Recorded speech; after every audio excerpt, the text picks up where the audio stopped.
We got Alex Rikleen coming up today on Old Man Squad Fantasy Basketball. I don't know why my voice is shot to hell, but it is. But it doesn't matter because we're going to power through as we find out some of Alex's targets and a little on strategy that Alex employed during our 9-category mock draft. Welcome to Old Man Squad Fantasy Basketball, everyone. I'm your Dan Vespers. I'm your host, Dan Vespers, and BetOnline is the world's most trusted betting platform and your number one source for everything football. BetOnline has every stat, every matchup, and even live odds and spreads to bet on during the games. If you think you know your stuff, get in on a $200,000 mega contest and pick 5 games against the spread every week for your chance at prizes and a share of $200,000. And when the game's over, head down to the online casino, get in on a game of blackjack or poker, or unwind with one of over 150 slot games. Head to the website today to get in on the action. Bet online. The game starts here. This, of course, is a 2-part episode, both of them with Alex. He had the number 10 pick in our industry mock from a few weeks back. But again, what I want to do here isn't necessarily just deep dive how Alex feels about each player 1 through 13. This is going to be more about strategy, how to think about team build. And also, because this is what you guys want right now, who's he looking at? The new board has names moved. ADPs are shifting. Who does Alex like? Who does he hate? As we settle in here and rapidly, 12 days away right now from the start of the NBA campaign. Please hit that like button as you settle in. At Dan Vespers is where you can find me on social. At Old Man Squad on Twitter. At Old Man Squad Fantasy over on Instagram. Comment if you so choose. Subscribe. That would be a nice one. And then if you have a moment to drop that 5-star review, that would be helpful as well. That's enough out of me. Let's bring in today's guest. There he is. There he is. Fellow old man enthusiast. Although, I feel like you've been more enthused about young players lately. I got a kind of young draft here that I took. You got a little bit of a, you know what? I threw in Jeremy Grant at the end. Well, and he's like one of the old dudes I don't want it. Come on, you're killing me. After all these years where we just like, someone needed to put together a graphic of me on one side, Alex Rikleen, who we're talking to, by the way, at Rikleen on social, on the other side of Brooke Lopez, and us just like holding his hand in the middle, like 2 little kids basically holding Brooke Lopez's hands. Although he did fall in the latest draft board, so maybe he's less of a shy away guy now. We're talking to Alex Rikleen today. I sidetracked again. I already gave you his Twitter. He is, of course, a writer at RotoWire. You write at a lot of places, but that's like the main hood, the main stomping grounds for you. First of all, Happy New Year. Second of all, we got a few things to cover. And partially, as I was explaining to Alex before we went on air, because my children have tandem ophthalmology appointments in a few hours, and I'm very excited about that. We're in the passing lane on today's episode, so we're flying.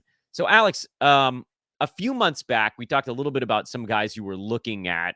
Has that list largely carried over? Who are the guys that now with the board kind of rearranging and ADP shifting, and analysts have talked about this guy and they've moved there? Who are a couple of the guys that you're still looking at now as we get sort of towards the later stages of draft season? So the list is largely similar. It hasn't changed a ton.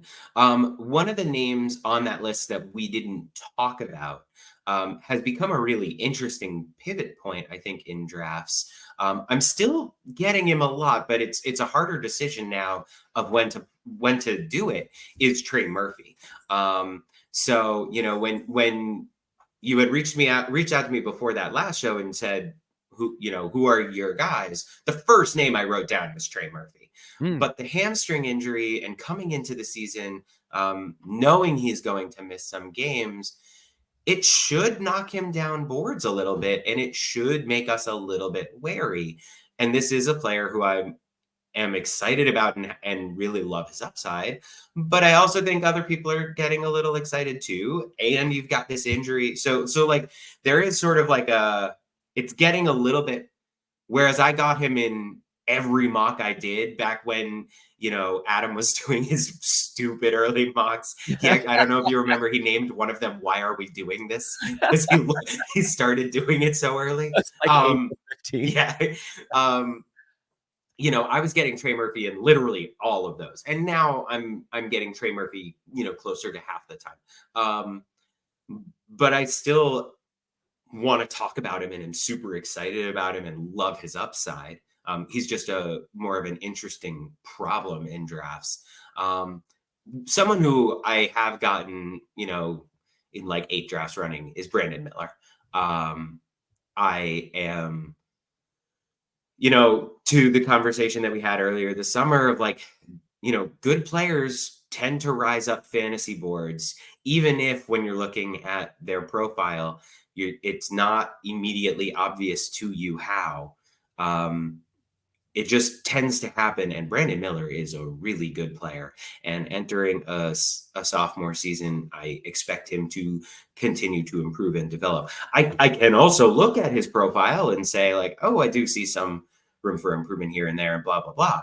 But also there is just like on a fundamental level, when we're talking about really good players, and I think he is a really good player, they tend to rise quickly up fantasy board. And I see that as at least within Brandon Miller's upside, if not in his like likely outcomes. I want to talk a little bit more actually about Trey Murphy, because let's hypothetically assume that he wasn't dealing with an injury. I thought, and by the way, I'm in agreement with you. His fantasy game is awesome. It translates extraordinarily well. The 9-cat, he's a guy that can hit a ton of 3-pointers and do it without completely derailing your field goal percent. Last year he was at 15, 5, and 2 with 3 threes and a steal and half a block. And so there's all this stuff going on. And again, and there's a lot of room for his minutes to increase. Right. So he was only at 29 and change. Yeah. But of course, the Pelicans brought in DeJounte Murray. Did that scare you in any way? Because now they have like kind of a glut of wingy type players. Although I think you had a post earlier this whole time. Where you were like, aren't they all basically point guards or something like that? I don't remember the tweet was. The entire on offense. Yeah. The 6 best players for the Pelicans play either point guard or power forward. Yeah. That's true. And on defense, they play, they guard, DeJounte Murray. Is he going to play again? If he does, he guards guards. Then you got 2 great wing defenders. And then you got 3 guys who your preference is for them to guard your aging power forward. Hopefully the team you're playing has 3 of those on the court at the same time. That happens all the time. It's a tough defensive situation for the Pelicans. So where do you see Trey Murphy slotting into that fairly complicated arsenal of weapons they have? It is tough. I am hoping for a trade to help out and to alleviate some of this logjam. Look around the league, they're a team that needs a trade the most. They've got these are good players. I can make fun of them for their fit or for being bad at defense, some of them, but they are good players. And this is a team, the amount of talent on this team should be really good in a successful team. It's a team that just is demanding a trade to fit better. And so hopefully that happens. And, looking at the roster, I think Trey Murphy might be the least likely player to get traded, even less likely than Zion, because of the injury risk and the salary. Like, I would be more surprised by a Trey Murphy trade than a Zion trade. I think both are unlikely. Yeah. But I would be more surprised by a Trey Murphy trade. And so I'm hopeful that a trade will open up some space. But also, the best analysts in regular basketball were looking at this team in April and May and saying Trey Murphy is their second or third best player, and they just got to figure it out. They got to make him start. Zach Lowe is just getting on TV and getting on his podcast and beating the drum saying, you got to make it work. And when the smartest people in the sport are saying he's the best, he's your second best player, make it work, I say, okay, I should incorporate that I should incorporate that, even if like for the past few years, he has been pushed into a secondary role. From just a strict draft standpoint, now we have to Yeah. unhypothetical this and discuss him as though he has an injury, which he does. With He him does. now falling on boards, where is your, this is a tough question, I know, but where is the pivot point for you of like, now he's fallen so far that even with this hamstring injury, I have to do it? Because there's, or maybe it's more of a window kind of thing. Because like, it's hard to take him where he was. If this thing lingers, if he misses 2-3 weeks or whatever at the beginning of the season, that sucks because now your max games played is 72 instead of 82. But for someone that you're that excited about, if he's IL eligible on opening night, like, could you just drop him there and roll? Or how do you deal with that? Because I hate taking an injured player because it sets you so far behind. But like, if it's not a massive injury, then is there some wiggle room there? I had been taking him very early in the 6th round. And I'd probably taken him in the late 5th in a couple of places. Saucy devil. I am now trying to wait until the 7th. That's my but you know, if that round starts with a 7, I think the upside is just so high. You know, looking at this mock, who went in the 7th round here? We've got Miles Bridges, Vucevic, Kuminga, Simons, Keegan Murray, Cam Thomas, Tyler Hero, Austin Reeves, Drew Holiday, Dereck Lively, Kobe White, Jordan Poole. Trey Murphy's best case scenario is 30 rounds higher or 30 spots higher than every player I just named. You know, we're talking about the 7th round. We're talking about a low end starter. A player who we miss on frequently. We frequently end up dropping a 7th round pick, you know, by the end of the season. We don't want to. You hope you don't have to, but that is in the range where that happens. And we're looking at, if Trey Murphy falls into that round, his upside is just too high to wait any longer, at least in my opinion. And depending on who's off the board and what my categorical needs are, I would be willing to do the late 6th, but sort of that really early 6th, like I was pushing, is I now really am hesitant just because of that injury, and specifically being a hamstring injury and knowing the ways that those can linger. And maybe I'm living in the past, but like the Pelicans is, you know, that's one of the arenas that has been haunted from an injury standpoint.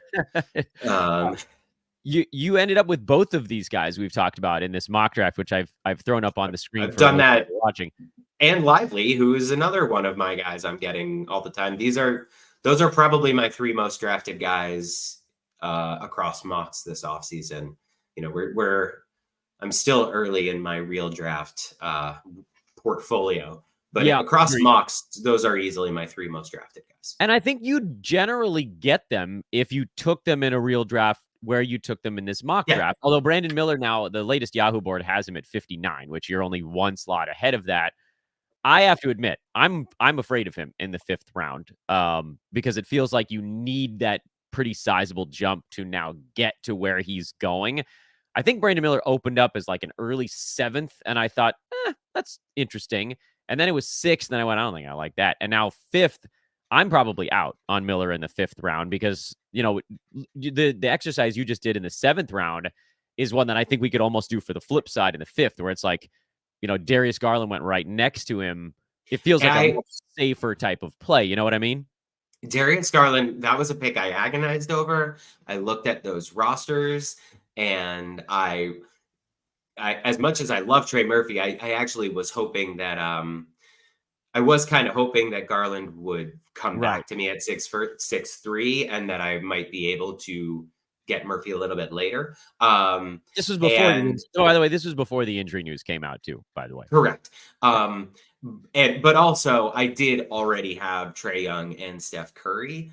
I already had 2 really good guards to lead the way, like 2 really strong foundations in assists. And so I felt I could afford to lose a Darius Garland more than I could afford to lose someone like a Brendan Miller. But I agree that a Miller versus Garland is a tough call that I am hesitating over. Garland is a player I like a lot. Absolutely. Of the other players on this, I don't want to hurt your feelings, but of the players in round 5 here, during Boncaro, Harris, Ayton, Miller, Garland, Vassell, I would have them like Miller and Garland, and then a country mile before I'm even considering any of the other 4. Yeah, I actually, as much as I love Tobias Harris, this was too early on him, and I'm fully willing to admit that, especially because I basically got like some poor man's versions of Tobias Harris later on in the same draft, and Michael Porter Jr. and like Austin Reeves. So that was you who got Tobias? That's hilarious. Yeah, that's me, and I almost as you should have. Yeah, I almost did it just because like, I need to do this thing, but like looking back, that should have been Garland. I should have taken Garland there. I have James Harden. I have good assists out of Embiid in the first spot, but I needed more guard stats at that point. First 3 picks, though. Yeah, Embiid, I love Harden, my first Johnson, 3. Jalen. That's a pretty good. That was a sweet start in a Roto league. I'll take that 100 times out of 100. But let's talk a little bit about the strategy on your team, because we're sort of like we're nuzzling up against it. You had the 10th pick. You went Trey Young. And then Steph coming back in the second round. I actually love the fact that Steph is a second rounder this year. What a sweet time. I know, it's crazy. And I'll just read off the picks here, and then we can kind of get into the strategy of it. Adebayo, late 3rd. Jaren Jackson, early 4th. We've already talked about Miller, Murphy, and Lively, 5 through 7. Jabari Smith Jr. in the 8th. Assar Thompson in the 9th. The Thompson twins went back-to-back in that one. Shaden Sharp, who then was announced as hurt after this again. The injury. So that one's probably getting junked. Jaime Jaquez, who was one of the names you talked about on the show, I think 2 months ago. Jeremy Grant, who you just said you picked because you wanted to make me feel happy. And I actually still haven't looked up how to pronounce his first name, but Missy is the last name, the backup center right now for the Pelicans. So strategically, and then we'll get into kind of like the flyer zone at the end. I want to break this chat into 2 little chunks. The first chunk is picks 1 through 4, because that is generally like, this is what your team is. After that, you're not going to get guys that are swinging a particular category a massive amount without swinging a different one, massive amount in the other direction. So Trey Young, Steph Curry, Adebayo, JJJ. Yes, obviously this was a games cap league, but your picks are relatively durable anyway, so that's not really coming into play. It's a Roto league. Would you have done anything different if this was a head-to-head league? Because it actually feels like your first 4 picks would have worked for head-to-head also. Not really. And especially in those super early picks, where my strategy between Roto and head-to-head differs more is later. Because those first 4 picks is just so much about getting the best players. And preferably complementary best players, but correctly locking down the best players, I feel like, is just so critical. Knowing what we know now, this was before the trade. I would have taken Towns before Adebayo, right? But the trade had that was before the trade, so I didn't know that yet. One of the things that I know about myself, especially, this is often true, but especially this year, there are a lot of late guys who are bad at assists who I otherwise really like, and who, the best source of late assists, like a glaring siren in the draft, is Chris Paul. And these guys who I like and think are good values are going where I would have to get Chris Paul. So especially in a Roto league, I kind of know that if I'm going to get these values that I like late, then I'm locking myself out of the Chris Paul business, and I need to get assists early. And so that does help me with the decision of, I think the first 9 players, I think the first 2 are set, then the first 4 are set, and then the first 9 are set. And I think we got the correct first 9. You can quabble with the order, but I think we had the correct first 9. And after 9, I do think it can kind of go a bunch of ways. And I thought about Chet. I thought about Durant. Honestly, I think it's okay to consider Harden there now. Yeah, agreed.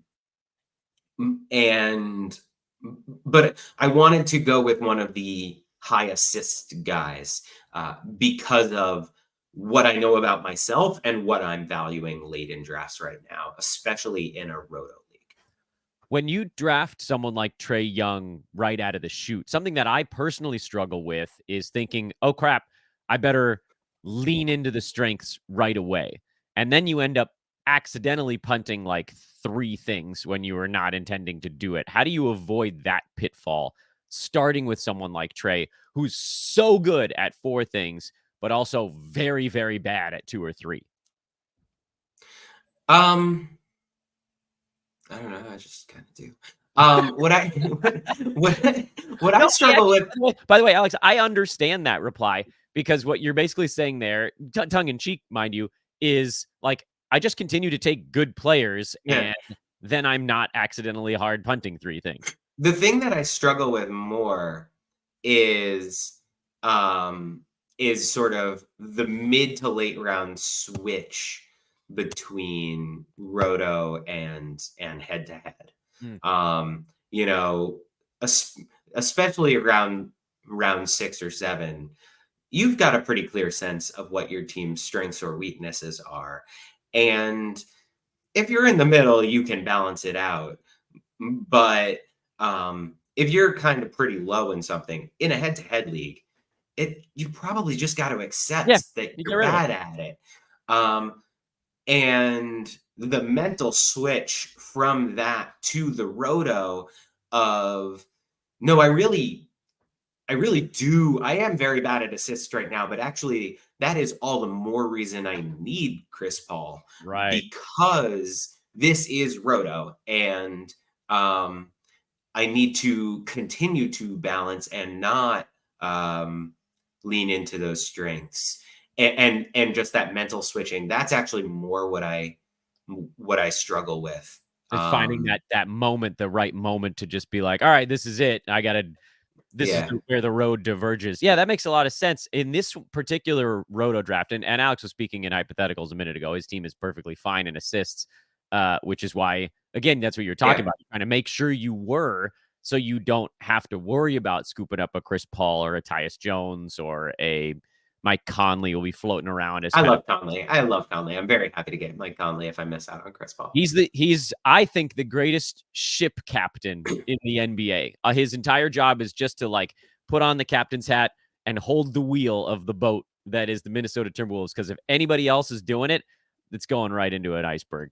Can we just spend a second of giving some love to Assar Thompson? We can spend this second giving love to almost anybody you want. All right. Well, I Here he guess is at I 9. probably don't show enough love to my mother, so let's start there. No. Actually, that's fair. Also, hi, Mom. Hi, Mom. She's never going to Nana. listen to this. So I'm not the Now you big. have to. You got to send her the clip. I know. I'm Yeah. not the biggest JB Bickerstaff fan, but he is probably an upgrade over the coaching situation that they've had in the past. And again, talking about this idea of just like, especially young good players, like a young good player is gonna get the court time because he's a young good player, especially on the Hornets and the Pistons, where winning is secondary and developing Assar Thompson and Brandon Miller is so critical to the development and the future of this team. The Pistons aren't making the play-in game. There's no scenario where it happens. The Hornets might make the play-in game, but nothing they do during the regular season is going to impact whether they win or lose those 2 games, except for letting Brandon Miller develop as good as he can possibly be and hoping that LaMelo Ball is healthy. Yeah. So I think that Assar Thompson is really, really, really good. I think that the coaching staff, JB Bickerstaff, not my favorite head coach in the league, but better than what the coaching staff has been in Detroit for the last few years. So hopefully we will get something that is more resembling a grown-up rotation and an intelligently designed rotation. So hopefully he'll be getting intentional minutes. He'll be getting minutes next to Tobias or someone who can shoot. I like Timmy Hardaway. He can shoot. Someone who can spread the floor a little bit. And he's got great defensive stats, and he's a good rebounder. He's probably going to be pretty good from the field goal line. So he's got a couple of areas where he will help you statistically. He will probably hurt you in a couple of areas. He's not going to score a lot. He's not going to score a lot. His free throw percentage might be pretty bad. Hopefully the volume of the free throw percentage is low enough that you can overcome it. The scoring, who knows, maybe it improves, maybe it doesn't, but it's no worse than Draymond Green, who's a similar pick around this time. I want a good player with a crystal clear path to minutes and an even clearer path to increasing minutes. Someone who has shown the ability to develop and improve, and who that improvement might lead to even more. He checks so many boxes that even if the statistical case for him is only medium, I'm willing to bump him up a little bit above his statistical case. Not 3 rounds, but a round above his statistical case, because I am so optimistic on the player. And it's something that it's why I actually, I took Assar a pick after Amen, but I have taken Assar before Amen in drafts, because I think Amen has a shakier surrounding situation. His path to minutes is not as clear. He's got a good coach for getting you wins, probably, and maybe a good coach for long-term development, but a coach who's willing to yank the minutes around, and a roster that doesn't need him to play a lot. So for fantasy this year, I like Assar more, and I wanted to spend 5 minutes with an ode to Assar Thompson and his potential upside, and my mother. Yeah, we're talking to Alex Rikleen, Rikleen on Twitter. I have one last fantasy related question for you, but before that, what you working on? Let's promo some stuff.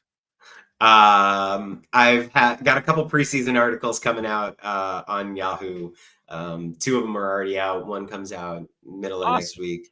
And then once the regular season starts, you've got my weekly waiver wire column on CBS and on RotoWire. Busy man. So those are the best ways to check me out, and to follow up on Someone's in Here. The episode that he interviewed me for about children pooping. That episode is the most recent episode. And I would be promoting Someone's in Here no matter what, but it's actually been really good. My friend's crushing it. So that is fantastic. And there it is. There we go. How'd I do? That was pretty quick, right? Awesome. Well done. This is, it's the description. I'm going to try to zoom in far enough so folks that are watching can see what I'm reading here. This is quote unquote a podcast where we share stories about going to the bathroom. Oh man, which one are you? I'm baby diapers. Yeah. There we go. We can zoom in on that one a little bit. Yeah. There's your name. Boom. Yeah, I'm famous. Hey, look, I made it. I wasn't planning on reading this verbatim, but now I feel like I need to. When we think about dealing with poop, can I do this as like an ad read? We're usually thinking about our own. But except if you are the parent of a young child dealing with someone else's poop every single day. These parents must have some stories to tell us non-parents. Well, I'm a parent too. And today we're all ears, plus a special guest who very recently wore diapers herself. I could probably tell a story about my colonoscopy prep. This is a bad end to a podcast. Whatever. If you stuck it out. I'm telling you, my friend will be happy to interview. Oh, man. I have so many. But here's the thing, like, and I don't want to get a too far sidetracked because I do still want to ask you about late Flyers. Like, I don't know, Alex, we're we are we are from Colonoscopies, similar late backgrounds.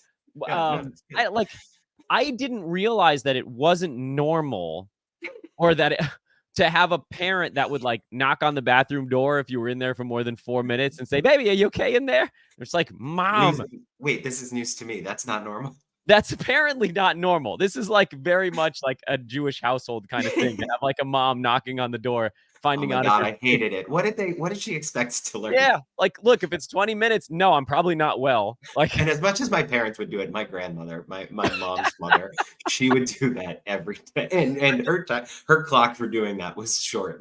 oh, I'm gonna try so hard not to do that to my kid, but I also know I'm definitely gonna do that to my kid. Probably just to irritate them. Just like, look, if I had to deal with this nonsense, you are too. Okay, I'm gonna take this off the screen now.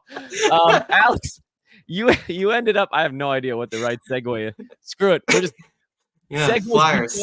I'm just diving straight back in. Where the hell did I put that draft board? You ended up with Jaime Jaquez, Jeremy Grant, and Yves Missy. I'm not getting that right. At the end of this, but more than just those names, because Jaquez you actually talked about on the show a couple months ago. Who are your favorite last 4-round Flyers to target? Because in an expert draft, a lot of them are going to go off before we have a chance to take them. So who do you think has a nice shot going late at kind of leaping up the board? You can just do, if there's 1 or 2 names, or if you have a lightning round, whatever, and then I'm going to let you get back to your day, which I hope does not involve any further poop discussions.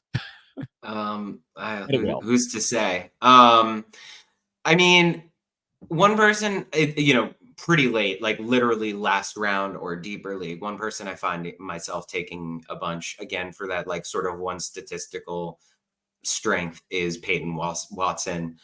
Sometimes you need blocks late. Hopefully he sees an increase in minutes. On the category of like players who it's a little shaky, but like, what if they do just like earn the coach's trust and earn extra minutes? Like Aaron Nesmith, not a player I hate in late minute. And again, that's probably in a deeper league. That's probably or like very much a last round option. That's not really someone I'm advertising you reach for. Do you think Ben Simmons can make it through a season? I don't. I don't know. Who's to say? One person I wrote about the other day is I'm personally taking Joel Embiid at 5, but if you think that Joel Embiid is too much of a risk to take in with a top 5 pick, then the logic behind that means that you should be taking Kelly Oubre and or Andre Drummond with a late pick. Because I mean, maybe you're not smart, but if your brain works, then the reason that you're passing on Joel Embiid is because you're afraid of him missing games. And if he's missing games, then Oubre will get extra minutes and usage and Drummond will get extra minutes and rebounds. So those are 2 sort of late round Flyers that I personally am not as high on, but if you're passing on Embiid, the logic sort of says, okay, then you should be. Yeah, you're decidedly pro Embiid, which I love. I love that you've planted a flag in that. Yeah, I mean, it strikes me as just like the right call. Like game theory wise, it just strikes me as the right call. It's not, he's been so good at fantasy for so many years, and maybe he does miss too many games. But who else is probably going to miss too many games? Like most of the other players taken in the first round. Hopefully that's a decent list of names. I'm trying to like scroll through. You don't have to here.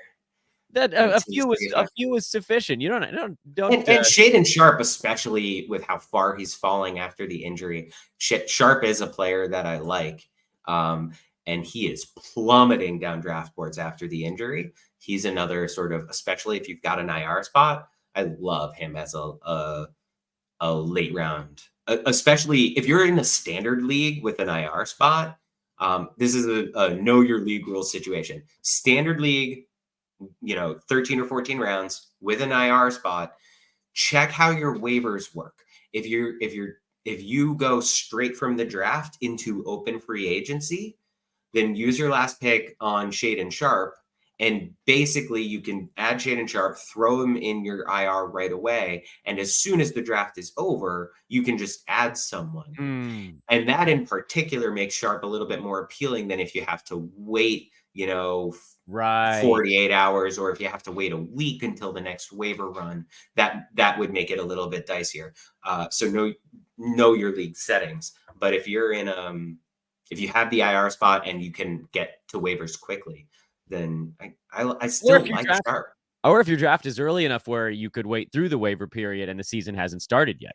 Right. But it depends on what your waiver situation is. So to know your league situation. No doubt. Alex, thank you, my good man, as always, for both the basketball and the feces discussion. It's a perfect platter here. Maybe next time we'll skip it, or maybe not. No. This is a tradition now. This is a tradition. I know. Next time I show up, the first question is going to be how are your poops? Yep, 100%. Our conversations on this show should be just like conversations when we call our moms. Like, exactly. How's your tummy, baby? Doable. Not great, ma. Not great, ma. Alex, thank you so much, man. Let's do it again soon. Have a nice day.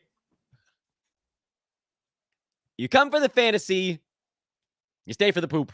That's what we do here on Old Man Squad Fantasy Basketball. Alex Rikleen, who, you get the fantasy info, and then I don't know if I giggle more on any shows that we do here on this one. And I hope you guys can appreciate the goofballery, because I've the damn network is called the Old Man Squad. So, of course, we're going to talk about how our lower intestines are doing on a show.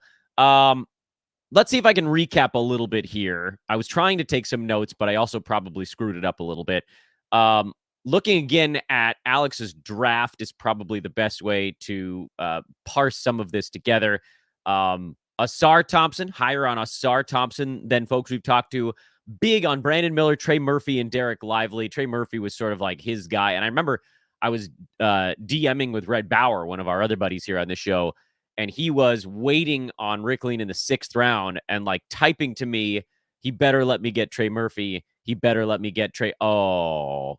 And so there was a lot of that, but I want to see if we can get Rhett back on, and scheduling is a problem because Rhett has, I think, up to 7 or 8 children now, and I just never have a free second anyway. But when we can talk to Rhett next, we can talk a little bit about how he's dealing with the Pelicans logjam and then the Murphy injury situation and all that good stuff. And you heard from Alex that he's looking to bump him down about a round.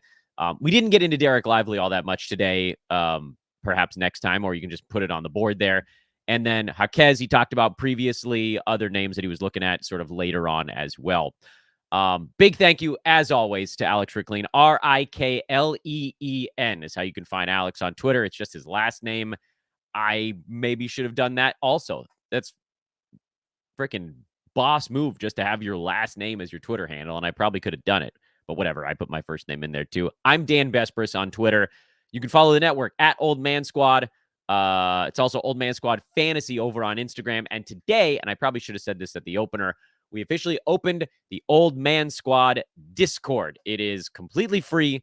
And basically what it is right now is nothing, because we're just loading people in for the first time ever. Right now, the Discord is just a list of the shows that we have on the Old Man Squad Sports Network. And there's 20 of them. And basically, hosts will be keeping one partial eye on their show's channel. So if people want to meet hosts of different shows, and it's right now, it's a way to bring people all together to say, hey, here's a bunch of really cool podcasts and really great hosts and really passionate people. It's opportunities to talk about all different sports. We have 5 fantasy basketball shows. We have 2 fantasy baseball shows, 2 fantasy football shows. We don't technically have a fantasy hockey show, but Blake Creamer, who you guys might remember, we worked together a bunch over at Sports Ethos. He's just there because he's awesome and he wants to be a part of what's going on at the Old Man Squad. We have a couple of baseball non-fantasy shows. We have like a dozen basketball non-fantasy shows. We have a lifestyle show, and growing weekly, monthly, whatever you want to call it. So very excited about getting that Discord open. Looks like somebody tried to get a hold of me in the Old Man Squad channel. It doesn't mean that I'm going to be in there to like answer questions all day. It's my hope is that it's a hangout spot for folks that watch this show and listen to this show and like to talk about fantasy or regular basketball. So come hang out. I'll try to get the Discord link in all the show descriptions going forward. And it'll be, of course, available. I'll be tweeting it out rampantly over the next 2 weeks as we run up to the season, and then slightly less rampantly, but still a little bit after that as well. Coming up later today, after I get through my children's tandem ophthalmology appointments, today we're going to look either at, I haven't made up my mind yet between 2 or 3 different show topics. We need to get through the 26 through 50 range on the new Yahoo board. It's the only chunk of players we haven't talked about since Yahoo put out that new board 8 days ago. We need to update the breakouts board. We did that show on the last one. I think only 3 of those 6 names are still in a really good value breakout territory. So we've got to kind of rejigger that a little bit. And then the last one was Dan's grasping at the air, trying to remember what I said that I was going to do, and then I've forgotten it. Oh, I remember, Dan, you stinking idiot. It's time to get into the D-bombs. For those uninitiated, and I'm not going to do a super long thing on it right now because it's the end of the show and many of you have tuned out anyway, the D-bombs is my rank list, basically. It's my targets. It's who I think is value at different spots, but it's broken into buckets by basically where I see clear or semi-clear delineations between groups of players and how good they're going to be this coming season. It's a helpful way for the brain to organize players. Okay, everybody from bucket 4 for me is now gone. It's time for me to look at bucket 5. How do I arrange them within that bucket? Well, that comes down to team build and little punts and things of all that nature. And that's why, like, for me, Giannis and James Harden are in the same bucket for me. But they're so different. And, like, one in Roto, one in head-to-head. They're so very different, the ways to build a team. Anyway, I got to go through and I got to retool a few names. But I'm starting to work on those. It's in that Google sheet in the show description called 2024 Yahoo Rank and ADP trackers. It's also going to have the buckets. We're going to go through those, probably push that to next week and just start going through how I see everybody lining up. And we're not going to do every single name, but we're going to do a crap load of names. To quote Spaceballs, we're not just doing it for the names. We're doing it for a load of names. I'm Dan for Old Man Squad. I'll see you guys on social media. Thanks again to Alex Rikleen, and I'll talk to you guys later today. So long.